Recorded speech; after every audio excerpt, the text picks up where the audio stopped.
Durability, है ना। तो एटॉमिसिटी, कंसिस्टेंसी, आइसोलेशन, ड्यूरेबिलिटी, अब ये डीबीएमएस की प्रॉपर्टी है। अब इनका मतलब क्या है ना। एक बार तो हम देख ही चुके हैं, इसको रिवाइज कर रहे हैं। तो एक ट्रांजेक्शन की बात करते हैं ना।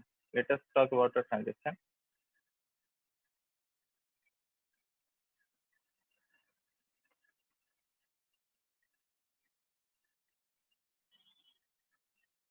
So let's say there is a transaction in which we are going to deposit money from one account to another. Okay, Prashant is. Sir आपने बोला एक बार देख चुके हैं, मैंने तो फर्स्ट बार देखा सर। अच्छा, तो तुम पिछले क्लास, मतलब जब पिछली बार हो रही होगी इस चीज की क्लास है ना, ट्रांजेक्शन की, तो maybe you are not there, maybe you would have been absent. No sir, no sir, but नहीं नहीं नहीं, नो जब सर। मैंने पिछली पिछली बार जब मैंने करवाया था ना ये ट्रांजेक्शन, तो ट्रांजेक्शन के जस्ट बाद मैंने ऐसी प्रॉपर्टी आपको बताया था।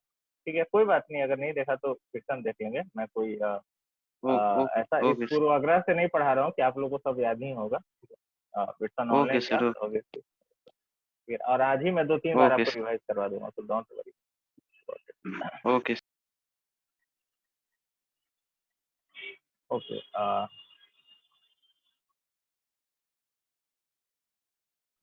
तो एक ट्रांजेक्शन की बात करते हैं ना, T1 T2।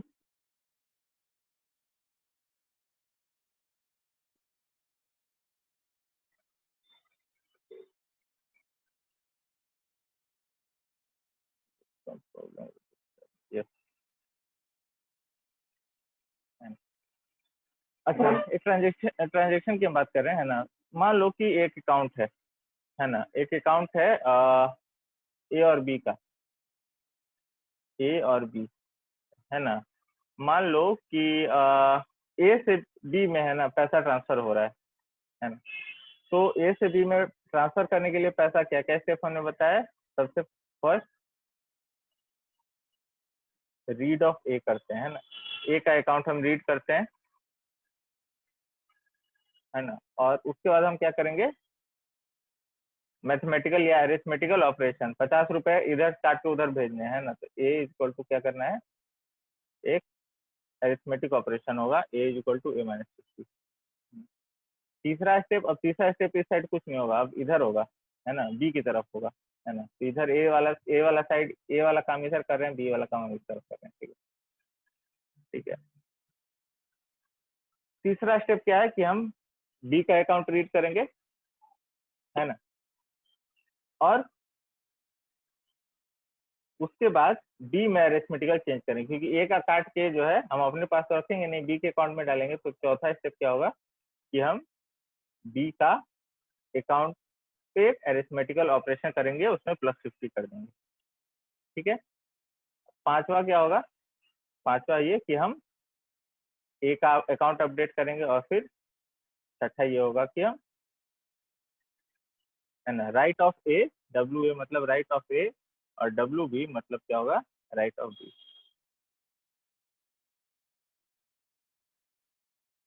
ठीक है, चलो। तो मान लो कि, अच्छा मैंने आपको ये नहीं बताया ना कि इनके पास शुरू में कितना पैसा था। मान लो कि कलर, मान लो कि ए के पास जो है अ,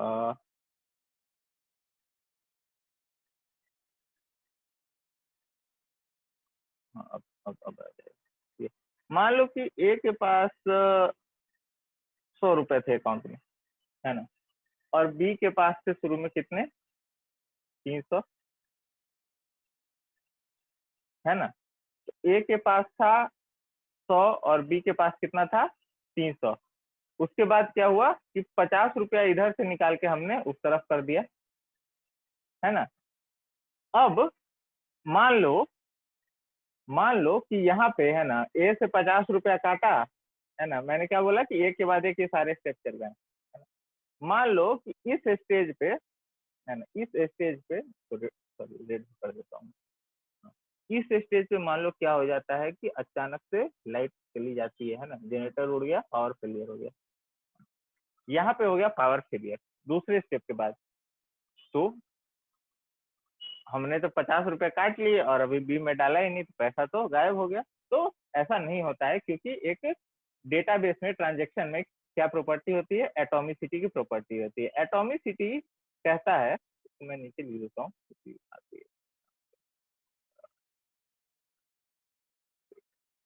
है ना। एटॉमिसिटी की प्रॉपर्टी होती है, एटॉमिसिटी क्या करता है, क्या कहता है कि ऑल और नथिंग, है ना। मतलब या तो पूरा स्टेप होगा, या तो अगर अगर यहाँ पे 50 कटा और ये इसके अकाउंट में नहीं गया, है ना, read of A write of B नहीं हुआ, तो क्या होगा कि कोई भी ट्रांजेक्शन कंप्लीट नहीं, मतलब कोई भी स्टेप इसमें काउंट नहीं होगा। वापस से ए जो है रिसेट हो जाएगा, क्या, वापस से ए रिसेट हो जाएगा आपके जो रीड ऑफ ए करने पे कितना, अभी यहाँ पे 100 रुपए आएगा ना, तो वापस से 100 रुपए हो जाएगा, है ना। तो ट्रांजेक्शन का ये प्रॉपर्टी होती है एटॉमिसिटी। सबसे पहला क्या कि ऑल और नथिंग, या तो सारे स्टेप होंगे या तो कोई नहीं होगा, या तो कहीं पे भी बीच में लाइट गई या कुछ भी हुआ, है ना, किसी वजह से कोई भी इंटरप्शन आया, तो सारा रोल बैक होके वापस जो है वो हो जाता है ना। यहाँ तक सब कुछ होके एक बार कमिट हो गया, उसके बाद जो है डेटाबेस में परमानेंट चेंज होता है। तो पहला प्रॉपर्टी क्या होता है, एसिड प्रॉपर्टी में पहला जो ए से आता है एटॉमिसिटी, है ना। डेटाबेस ट्रांजेक्शन में atomicity is the first property. अच्छा, ये हो गया। अब बात करते हैं दूसरी प्रॉपर्टी की, है ना, सी।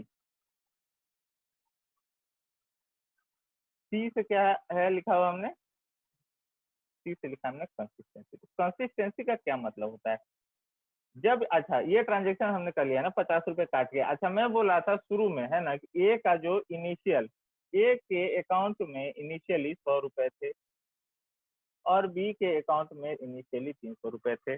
ट्रांजेक्शन हुआ, 50 कट के इसमें आया, तो बताओ अब राइट ऑफ ए करने के बाद, राइट ऑफ ए करने के बाद कितना आ रहा होगा, 50 रुपया, है ना। 50 कट गया इसके 100 में से, और राइट ऑफ बी करने के बाद कितना आएगा, 350 रुपया, क्योंकि बी के अकाउंट में 50 चला गया। अच्छा, एक चीज देखो, जब ये ट्रांजेक्शन नहीं हुआ था उससे पहले भी इनके अकाउंट का सम टोटल कितना है, 400, और जब ट्रांजेक्शन हो गया उसके बाद भी इनके अकाउंट का सम टोटल कितना है, 50 प्लस 350 करो, 400, है ना। तो ये सेकेंड प्रॉपर्टी है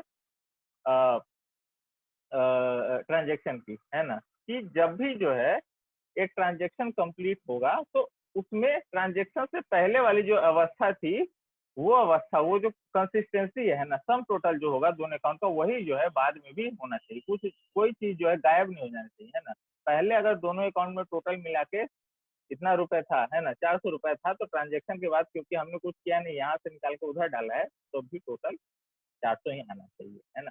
तो this was the second property of transaction, है ना। एटॉमिसिटी देख लिया हमने, कंसिस्टेंसी देख लिया, है ना। अब जो है, wait a second,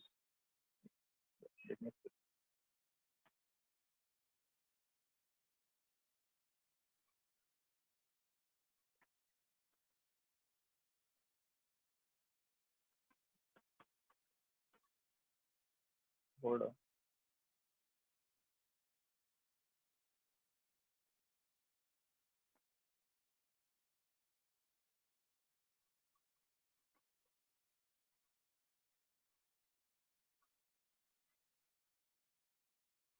actually I use to monitor that, so sometimes crashes, right? ठीक है, अब हम वापस ठीक है, सेट हो गया। ठीक है, अब हम एक काम करते हैं, अब हम बात करते हैं थर्ड वाले प्रॉपर्टी की, है ना, आइसोलेशन। कि आइसोलेशन क्या होता है। ठीक है, मान लो कि ये ट्रांजेक्शन तो चलो चल रहा है ना, अब ये ट्रांजेक्शन चल रहा है, मान लो कि इसके साथ में एक और, है ना, जैसे जैसे आप लोग अभी आप लोग अर्न नहीं करते हो, है ना, आई अज्यूम। तो आप लोग कभी कोई ट्रांजेक्शन करोगे तो बाबूजी के कार्ड से ही करोगे, है ना। बाबूजी का जो कार्ड होगा, डेबिट कार्ड, क्रेडिट कार्ड, जो भी होगा, उसी से करते होगे। ठीक है, या तो फिर ये भी हो सकता है कि आपके नाम पे अकाउंट खुल गया होगा, तो उस केस की बात नहीं कर रहा हूँ मैं, वो केस की बात कर रहा हूँ जब आप अपने पापा का कार्ड यूज करो, है ना। मान लो कि एक कोई अकाउंट है जो मान लो कि कभी यूज नहीं करते हैं आपके पापा, है ना, वो आपको ऐसे ही दिया हुआ है, ठीक है, और है उन्हीं के नाम पे, ठीक है ना, उनका एक्सेस उनके पास भी है। तो मान लो कि आप जो है 50 इधर से उधर कर रहे हो और उसके साथ ही साथ जो है आपके बाबूजी लेके वो भी, है ना, वो क्या किया उन्होंने कि उनको पता नहीं कि आप भी कर रहे हो, और साथ ही साथ उन्होंने क्या शुरू कर दिया कि इस अकाउंट से एक मान लो कि कोई दूसरा अकाउंट है ना, कोई अकाउंट है मान लो सी, है ना, तो ए से सी में वो पैसा ट्रांसफर कर रहे हैं, मान लिया उनको 100 रुपये ट्रांसफर करना है, तो पहला स्टेज क्या होगा, रीड ऑफ ए होगा, फिर उसमें दूसरा स्टेप क्या होगा, ए अरिथमेटिकल ऑपरेशन ए माइनस 100, है ना, फिर रीड ऑफ सी, फिर सी के अकाउंट में सी प्लस 100, है ना, उसके बाद क्या होगा, write of A, write off C, ये होना चाहिए। लेकिन एक बात बताओ, ये दोनों में से मान लो कि ये वाला ये दोनों पैरेलल चल रहा है ना, आपने भी स्टार्ट किया और उधर से सेम कार्ड सेम अकाउंट से आपके किसी जो है पिताजी या आपके किसी रिलेटिव ने, है ना, या किसी और आपके दोस्त ने, मान लो अज्यूम कर लो कि उसके पास भी उस अकाउंट का एक्सेस है ना, और साथ ही साथ जो है वो भी ये चीज ट्रांसफर करने की कोशिश कर रहा है।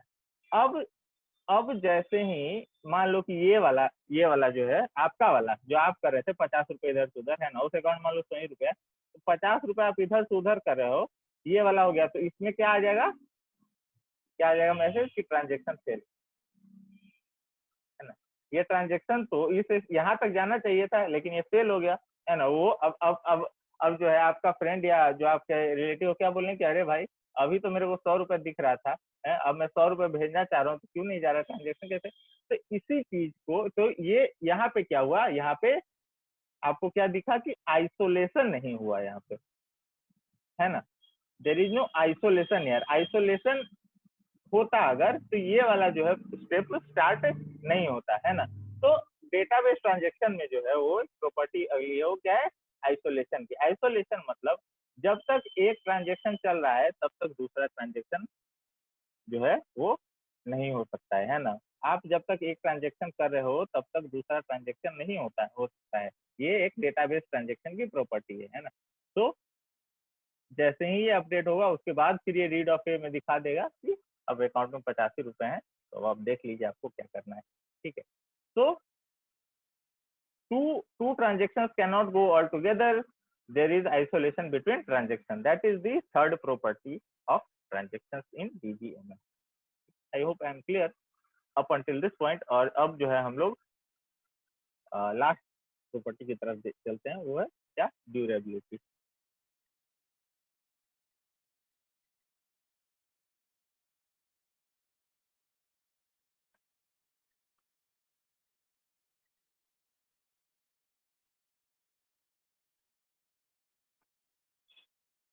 है ना। चलो मान लो कि ड्यूरेबिलिटी की हम बात कर रहे हैं, ठीक है। मान लो कि यहाँ तक आया, हमने रीड ऑफ ए किया, एक अकाउंट से 50 रुपए काटे, फिर बी का अकाउंट खोला, बी में 50 रुपए ऐड किए, read of A write of B किया, और ये कमिट नहीं हुआ, है ना, ये अभी कमिट नहीं हो पाया, उससे पहले लाइट चली गई, है ना। तो कमिट करने से पहले जो है अगर लाइट चली जाती है ना, तो आपका जो वो है वो पूरा रोल बैक हो जाएगा, है ना। आपका जो भी आपने ट्रांजेक्शन किया वो पूरा का पूरा क्या होगा, रोल बैक होगा, है ना। और एक बार आपने जो है कमिट कर दिया, है ना, और उसके बाद गया, तब तब तब कुछ भी हो जाए, तब एक बार जब आपने कमिट कर दिया ना यहाँ पे डेटाबेस में चेंजेस, तो उसके बाद मतलब ये सारी चीजें तो ऑटोमेटिकली होती है, आप तो नहीं करोगे, सिस्टम खुद कमिट करता है। कमिट होने के बाद जो है वो चेंजेस जो होंगे ना, वो चेंजेस जो होंगे वो ड्यूरेबल यानी कि परमानेंट नेचर वाले होंगे, है ना। डेटाबेस में जो चेंज होता है वो टेम्पररी नहीं होता है, वो चेंज परमानेंट होता है। तो अनलेस कोई और ट्रांजेक्शन ना हो उस अकाउंट में, ऐसा नहीं होगा कि बिना कुछ किए जो है जो 100 से 50 हुआ तो 50 से 49, 49 से 48 अपने आप होते रहेगा, है ना, ऐसा नहीं होगा। तो डेटाबेस का जो सबसे आखिरी प्रॉपर्टी क्या है, वो ये है कि वो ड्यूरेबल होता है, उसमें अपने आप, है ना, अपने आप कोई चेंजेस नहीं आते हैं। और एक बार जो आपने चेंज कर दिया वो चेंज और वो स्टेटस जो है वो ड्यूरेबल रहता है, वो अपने आप बदलता नहीं है। ठीक है, तो atomicity, consistency, isolation and durability हम लोगों ने देखा। अब जो है एट दिस पॉइंट, क्योंकि अब नेक्स्ट क्लास में जो है हम लोग ट्रांजेक्शन, क्योंकि हमारे एसक्यूएल जब भी हमने देखा ट्रांजेक्शन वाले कमांड हमने कभी भी नहीं किए, because I wanted to explain all the transaction related nuances and then move to the commands and any project. So in upcoming classes we will focus on the commands, SQL commands which are related to transaction, right? और उसको हम कैसे use करते हैं, क्या उसका application है, और ये सब चीजें देखेंगे. So let us briefly recap everything that we saw in transaction and this.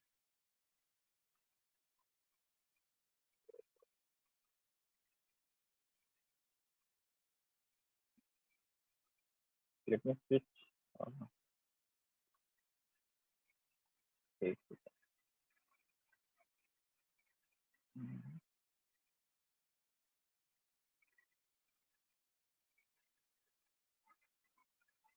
Yes, I think it is okay.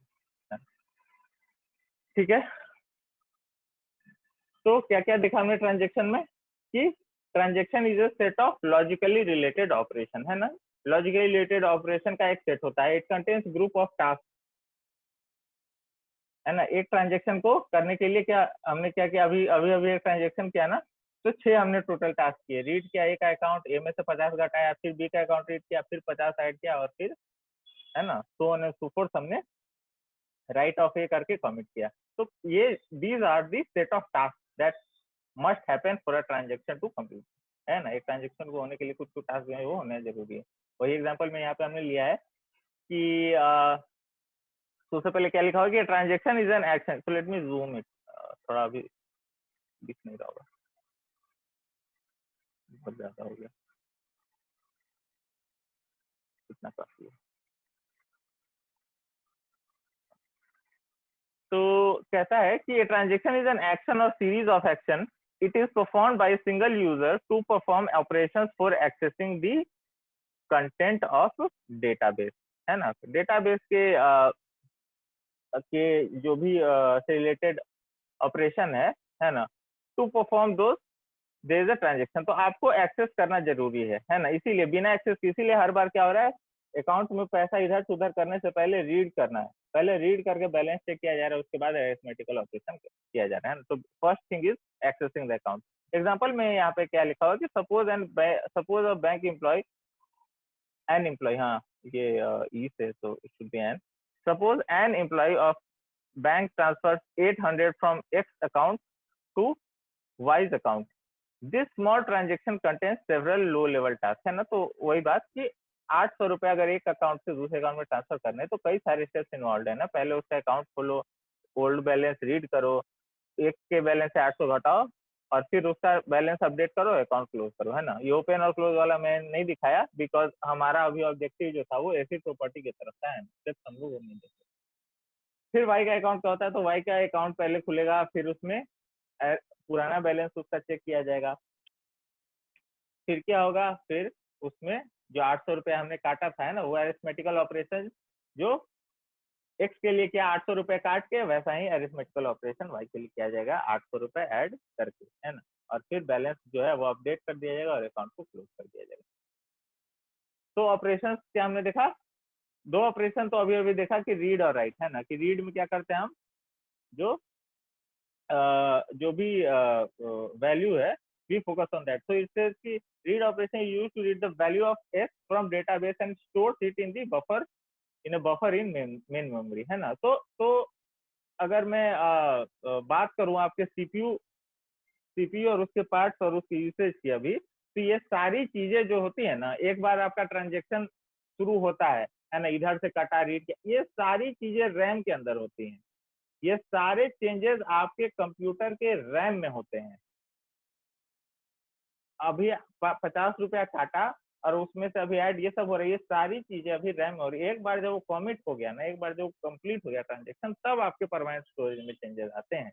अभी बीच में कोई स्टेप में जो है चेंजेस हो गया, है ना, आप रैम आप उसमें सेव करते हैं, हार्ड डिस्क में सेव होते रहता है, मान लिया पावर कट हो गया तो भाई हार्ड डिस्क में तो गलत डेटा सेव हो जाएगा, इसीलिए कंप्यूटर में रैम की व्यवस्था दी जाती है ना। और रैम रैम में बहुत सारे, इसलिए आप लोग देखते हो कि कोई गेमिंग कंप्यूटर या कोई गेम फोकस्ड कोई मोबाइल फोन है तो उसमें रैम काफी ज्यादा होता है, क्योंकि जो मूवमेंट है, फॉर एग्जांपल कैरेक्टर का मूवमेंट है, तो वो कैरेक्टर एक जगह से दूसरी जगह, ये इंफॉर्मेशन जो है वो हार्ड डिस्क में सेव करते नहीं नहीं किया सकता। ये सारी चीजें रैंडम एक्सेस मेमोरी में होनी चाहिए ताकि वो प्रोसेसर जल्दी से उसको कनेक्ट करके आपको डिस्प्ले पे वो डेटा दिखा सके कि अब आपका कैरेक्टर ये बटन दबाने के बाद किधर गया, उधर दबाने के बाद किधर गया, है ना।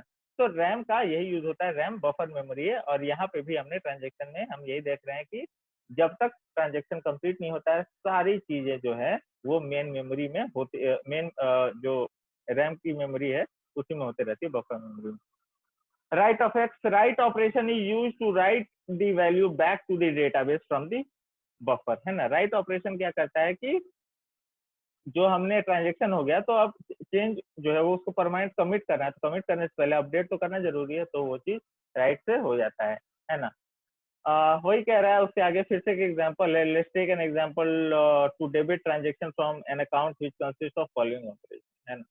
एक अकाउंट है जिसमें कि कोई अकाउंट एक्स है, तो पहला क्या होता है, रीड ऑफ एक्स, फिर 500 काटा, फिर राइट ऑफ एक्स, है ना। So it says, let us assume the value of x before starting the transaction is 4000, है ना। अगर x का बैलेंस है ना, x का यहाँ पे इनिशियल बैलेंस आपको नहीं बताया, लेकिन बाद में ये बता रहा है कि x के अकाउंट में 4000 रुपए थे। First operation read x is value from database and store it in the buffer, है ना। पहला स्टेप जब हुआ तो x का डेटा जो ऑपरेशन मतलब जो एक का जो अकाउंट का बैलेंस है वो रैम में स्टोर हो गया कि अच्छा 4000 इसके में है। अब सारा जो ऑपरेशन होगा वो सारा रैम वाला जो रैम में जो वैल्यू स्टोर्ड है उसी में चेंजेस होते रहेगा, और जो भी ट्रांजेक्शन कंप्लीट होगा वो उसके बाद परमानेंट हार्ड डिस्क में सेव कर दिया जाएगा। तो second operation decreases the value by 500। Second operation देखो क्या कर रहा है, अरिथमेटिक ऑपरेशन है, ये 500 घटा दे रहा है एक्स के वैल्यू में से, है ना। तो it says second operation will decrease the value of x by 500, so buffer will contain 3500। 4000 में से 5000 कट गया, 3500 बच गया, है ना। The third operation will write the buffer's value to the database, so x's final value will be 3500, है ना। जिस ऑपरेशन करने के बाद उसने राइट कर दिया, उसको परमानेंट अपडेट कर दिया अकाउंट को, तो 3500 रह गया। But it may be possible that because of failure of hardware, software, power, etc., the transaction may fail before finish all the operations is all finished before finish all the operations in the set, है ना। तो कह रहा है कि उसके बाद जैसे ही एक स्टेप हुआ, मान लिया कि 500 कटा, उसका पावर फेलियर हो सकता है ना। तो एग्जांपल के लिए क्या बोला है कि in the above transaction the debit transaction fails after executing operation 2, है ना। जो मैं बोल रहा हूँ कि जैसे ही 500 रुपया कट गया वैसे ही पावर कट हो गया, है ना।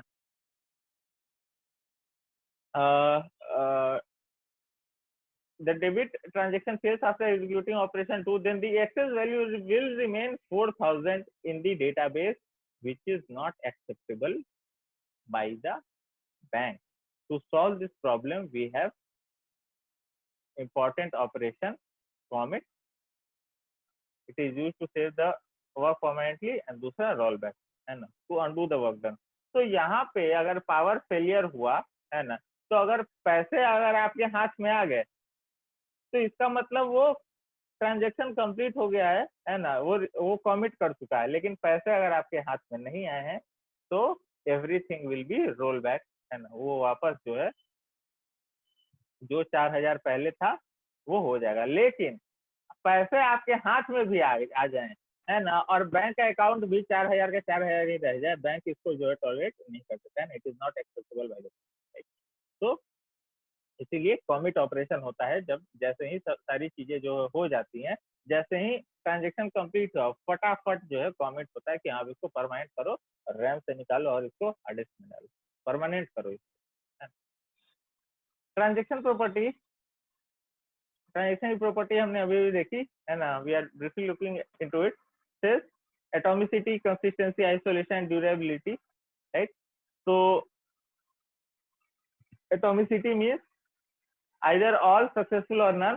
कंसिस्टेंसी, कंसिस्टेंसी क्या करता है कि ट्रांजेक्शन से पहले के स्टेट को बाद के स्टेट के बराबर रखता है ना। It ensures bringing the database from database from one consistent state to another consistent state, ensures bringing the database from one consistent state to another consistent state, है ना। तो एक consistent state से दूसरे consistent state तक लेके जाता है ये फीचर कंसिस्टेंसी, है ना, कि पहले जो आपका टोटल दोनों में जो है जो भी वैल्यू था वो बाद में भी हो, कोई लॉस नहीं होना चाहिए, है ना।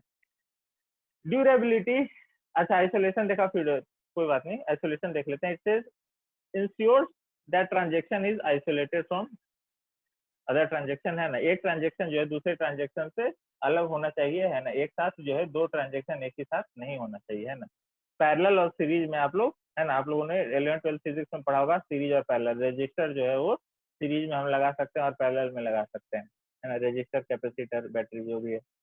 तो यहाँ पे जो चीजें होती है वो पैरेलल में नहीं चलती है, यहाँ पे चीजें जो होती है वो सीरीज में होती है। एक खत्म हुआ तभी दूसरा स्टार्ट होगा। और लास्ट वाला है durability, means one transaction has been committed, it will remain so even if the even in the event of errors और पावर लॉस, है ना। एक बार जो है कमिट हो गया, है ना, उसके बाद पावर कट होता है, उससे कोई फर्क नहीं पड़ता, वो डेटाबेस में वो चेंज जो है वो परमानेंट रह जाएगा। So if we briefly look at the definition, because from the exam perspective, right, theory is important. So it says, it states that all the operation in the transaction takes place or not at once. There is no midway, right? ठीक है, कोई Midway नहीं है, अगर कटा तो पूरा का पूरा ऑपरेशन रोल बैक होता है ना। Atomicity involves the following two operation, abort, है ना, transaction has been aborted. Aborted का क्या मतलब होता है? If transaction abort then changes are not visible, है ना। 500 रुपए काटा और पावर चला गया, तो इसके बाद क्या होगा? अबॉर्ट होगा। अबॉर्ट होने के बाद जो अकाउंट में पहले बैलेंस था वही बैलेंस दिखाया जाएगा। It will be as if जैसे कि कोई ट्रांजेक्शन स्टार्ट ही नहीं हुआ है, ये होता है अबॉर्ट से, है ना। कॉमिट मतलब परमानेंट चेंज, है ना। इस commit transaction commit then all the changes are made visible, है ना। वो आपको फिर अकाउंट में जब आप देखोगे, आप चेक करोगे, then you will be able to see कि जो आपने ट्रांजेक्शन किया है वो वहां पे है, ठीक है।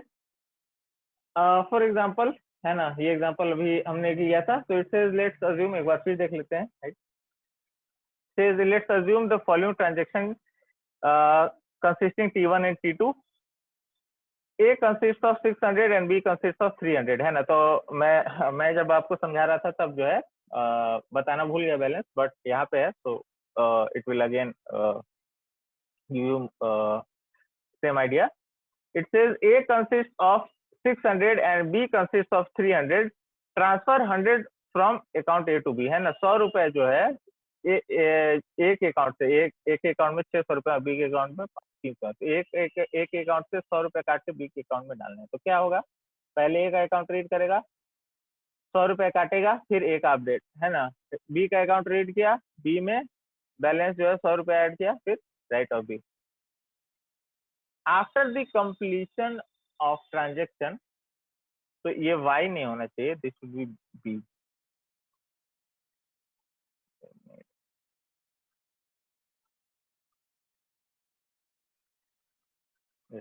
After the completion of transaction A consist of 500 and B 400, है ना। पहले 600 थे और B में 300 थे, 100 रुपया कटा तो 500 बचेगा, और 300 में 100 रुपया ऐड हुआ तो 400 हो जाएगा। वही बात लिखी हुई है। In the transaction, if the transaction T fails after completion of transaction T1 but before the completion of transaction T2, then the amount will be deducted from A but not added to B, है ना। कह रहा है कि अगर transaction T fail होता है ना, कैसे? After the completion of transaction T1, यानी कि 100 रुपए कट गए इसके अकाउंट से और राइट करके अपडेट कर दिया, है ना, रैम में अभी हो रहा है, but before completion of T2, है ना, लेकिन ये वाला जो है, ये सारे सीक्वेंस ऑफ स्टेप अभी नहीं हुए हैं, then the amount will be deducted from A but not A to B, है ना। तो 100 रुपए तो क्या हुआ, कट गए इसके अकाउंट से और अभी इसमें गए नहीं। तो होता है this shows the inconsistent database state, in order to ensure correctness of the database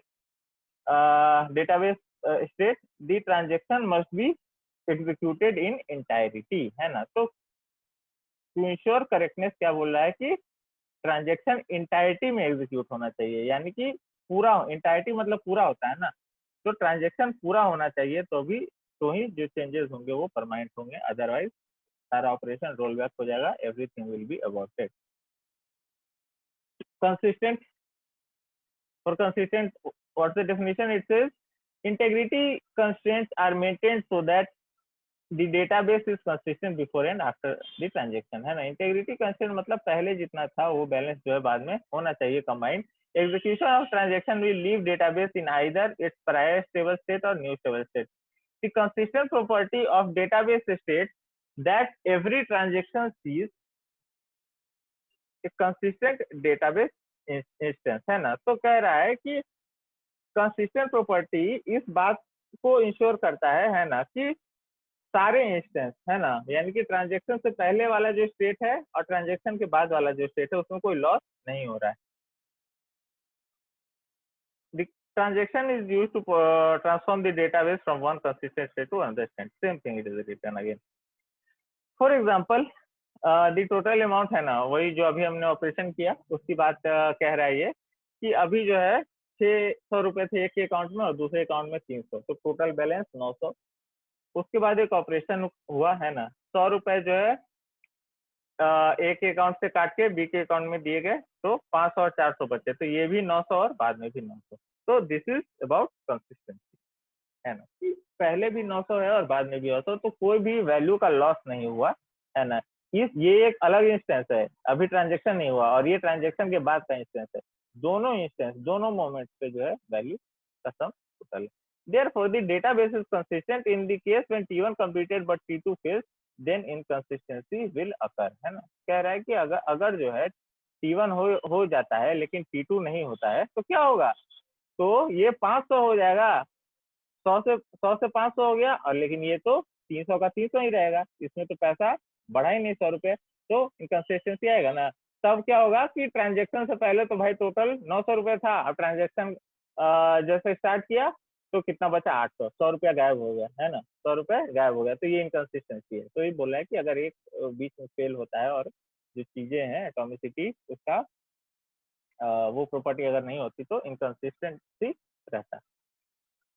isolation मतलब जो ट्रांजेक्शन होंगे वो सीरीज में होंगे, पैरेलल में नहीं होंगे। It shows that the data which is used at the time of execution of a transaction can not be used by the second transaction until the first one is completed, है ना। तो कह रहा है कि जो डेटा एक बार जो यूज किया गया है ना, एक बार आपका 100 रुपया बैलेंस चेक करके 50 रुपया काटा जा रहा है, तो ये दूसरा जो है ट्रांजेक्शन एक बीच में स्टार्ट किया जाएगा, वो उसको यूज नहीं कर सकता, वो ट्रांजेक्शन स्टार्ट नहीं होगा। In isolation, if the transaction T1 is being executed and using the data item X, then that data item can't be accessed by any other transaction T2 until transaction T1, है ना। तो एक transaction T1 जब तक and नहीं होगा तब तक T2 जो है कोई डेटा वो एक्सेस नहीं कर सकता है। कंकरेंसी कंट्रोल सब सिस्टम ऑफ DBMS इनफोर्स दी, तो इसीलिए आप लोग देखते हो कई बार कि जो बैंक जो होता है वो मेंटेनेंस में चला जाता है, तो आपको when you will future in future you use internet banking, तो आपको जो है लॉगिन करते हैं स्क्रीन पे आपको आएगा कि रात को जो है लेट से 1 बजे से इतना 2 बजे के बीच में जो है आप फलाना तारीख को जो है नहीं हो पाएगा। एक और जगह अगर आप लोगों में किसी ने IRCTC की वेबसाइट यूज की होगी, तो IRCTC की वेबसाइट जो है रात को 12:30 बजे से आई थिंक रात के 2 बजे या 2:30 बजे तक जो है वो नहीं चलती है, क्योंकि अगर वो चीजें जो है मेंटेनेंस में, है ना, चीजें अपडेट करनी पड़ती है, तो जब वो चीज अपडेट कर रहे हैं ना, कोई नया ट्रेन का टाइमिंग चेंज कर रहे हैं ना, ये या फिर कह सकते हैं कि किसी का फेयर है ना, किसी ट्रेन का फेयर बढ़ गया है ना, आजकल जो है क्या कहते हैं ये सिस्टम हो गया है कि अगर ट्रेन बुक करने वाले लोगों की संख्या ज्यादा हो जाएगी तो एसी कोच का जो है फेयर बढ़ जाता है ना। तो इस तरीके की चीजें आजकल इम्प्लीमेंट की जा रही हैं। तो कहने का मतलब ये है कि अगर कोई अपडेशन करना है तो ऐसा नहीं हो सकता कि वहां पे जो है आप काट रहे हो आराम से 3,000 रुपए का टिकट, और आप जब काट रहे थे तो 3,000 दे के बुक कर रहे थे, और करते करते जो है जैसे ही पेमेंट किया वैसे ही आ गया कि चलिए आपके अकाउंट से 5,000 रुपए कट गए, क्योंकि जब आप कर रहे थे तब तक तो हमने अपडेट कर दिया।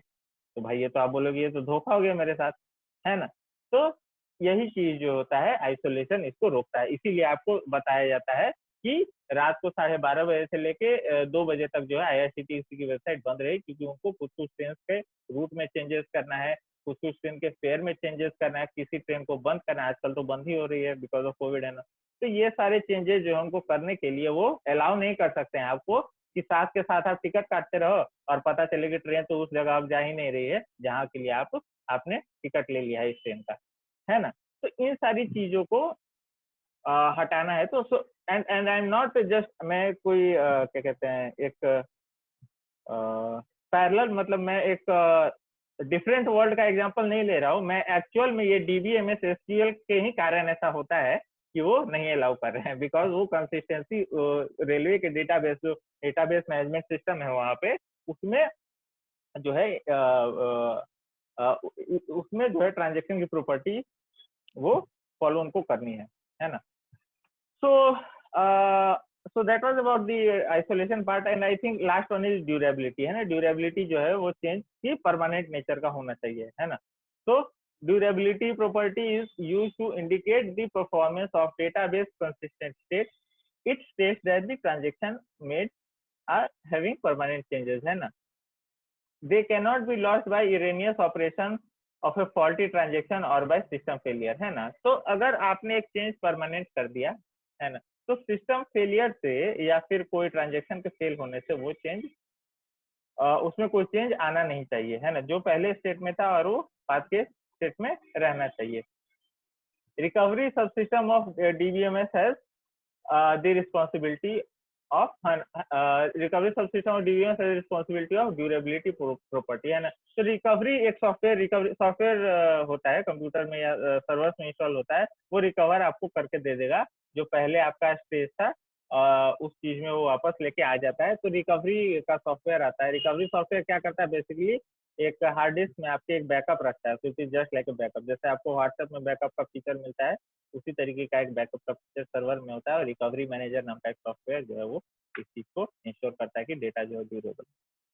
ठीक है। So these things were about the property of transaction property of DBMS. Transaction से रिलेटेड एसक्यूएल के ऑपरेशंस जो होंगे वो हम लोग देखेंगे in the next class, we will look at them. So let me take the attendance. Deepak, Yash, Manishankar, Khushboo, Samreen, Prashant, Saurabh, Aman, Sonu, Tahira, Priyanshu, Bittu, Sadiq, Vivek and Ravi, है ना। So this will be the same attendance for the day before yesterday's class as well. You could not take, right? Thank you.